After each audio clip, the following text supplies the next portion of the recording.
When you ask about Ron Paul, you got to look at his face and see, the look, right? It's like, what? And it's like, is this true? Like, why haven't you dealt with this? But it's clear that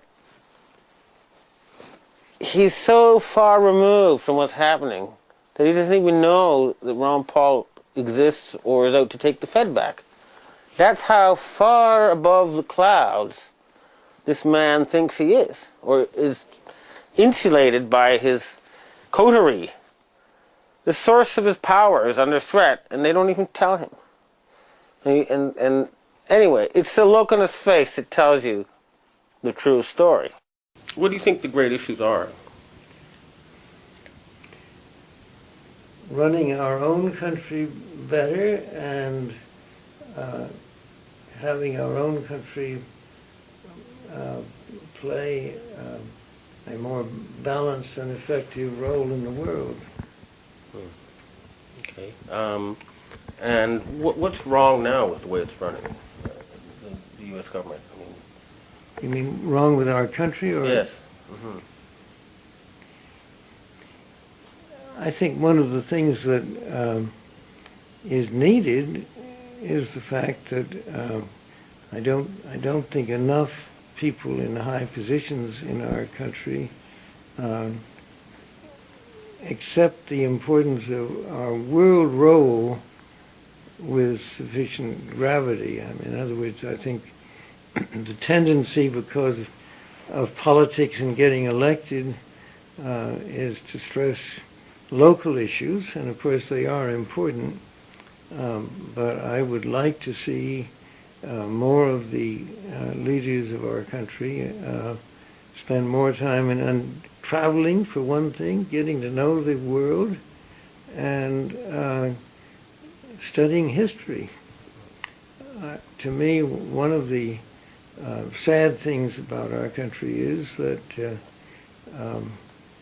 our leadership, to a greater extent than I would like, is more concerned about very domestic issues than they are about our relations in the world. In this particular case, I have to agree. There's a joke going around in the world. What do you call somebody who speaks 3 languages? Trilingual.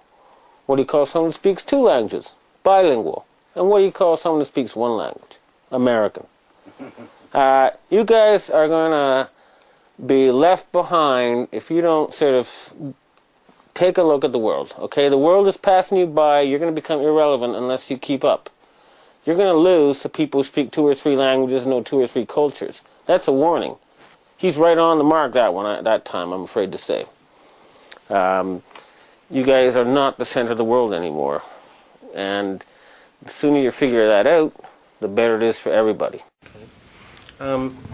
Now, what about the plunging dollar and the rising euro, and apparently Asian countries have been unloading their U.S. Treasury holdings? Are you worried about the economic situation now? Well, I think that that has to be related to the problems within our own country, and in the ones reading about in the papers today, that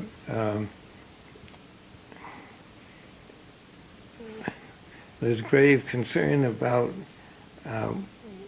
what our role should be, how it should be handled, and how we should better manage our own domestic economy.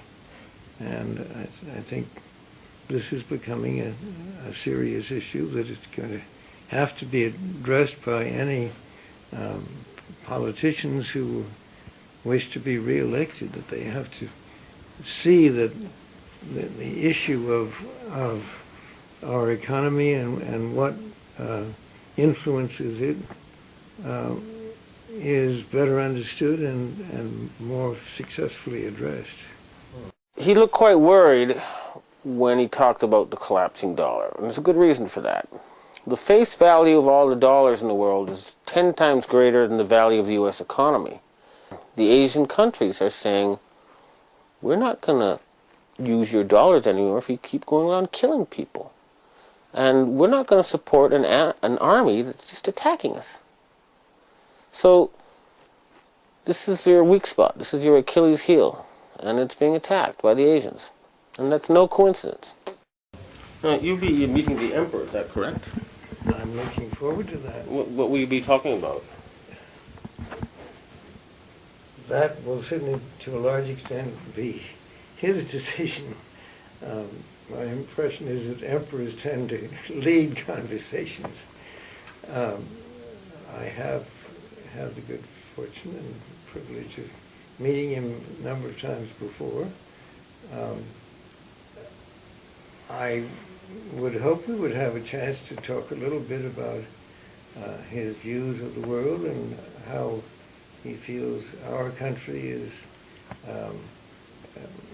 relating to Japan.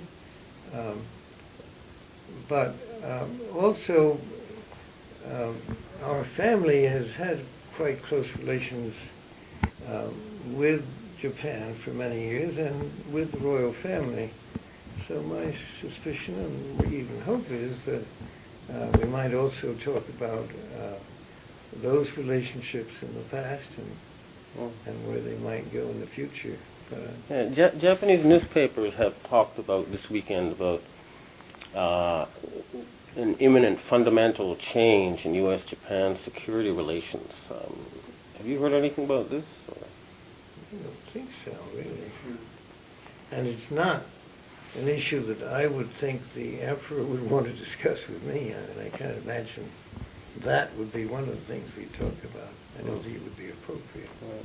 And your nephew, Jay, he studied in Japan, didn't he? He spent 3 years here. And do you have good relations with him? Some Japanese people are telling me that you've had some sort of fight, but again, I don't know. No idea what they're talking about. We have very close, loving family relations. I don't know what... All right. Well, again, this is just what people have told me. I don't know, that's why I'm trying to confirm it. Now, I don't think they knew what they were talking about. Now, which issue do you think is more important now, the war on terror or global warming? There are two major issues, both of which have to be addressed. They're very separate, and I think the way we deal with them there have to be different steps taken. They're just very separate issues, but both important, major importance. Now, here is where the indirect method gets you much better results, okay? Now, why, you might ask yourself, does his family have close relations with the imperial family of Japan? What reason could there be for that? The emperor doesn't go around meeting anybody. In fact, he hardly meets anybody except very, very senior government officials. So he's basically there revealing that he is arriving as a secret representative of the secret government of the United States to talk with the secret government of Japan. So here you have it. This is where he's admitting what he's denying earlier. That's the only explanation I can think of.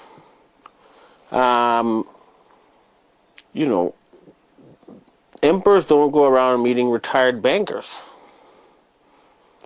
And they don't go summoning them, especially during a crisis in U.S.-Japan security relations. Now, do they?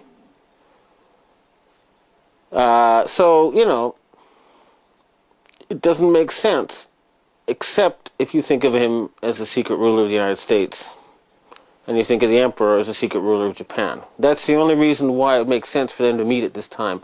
So everything you read in the newspapers about U.S.-Japan relations eventually is a result, I guess, of this secret meeting. So he was summoned because something has changed. The Japanese government is no longer following orders. And that's also because of the Asian secret society. So, these guys are no joke.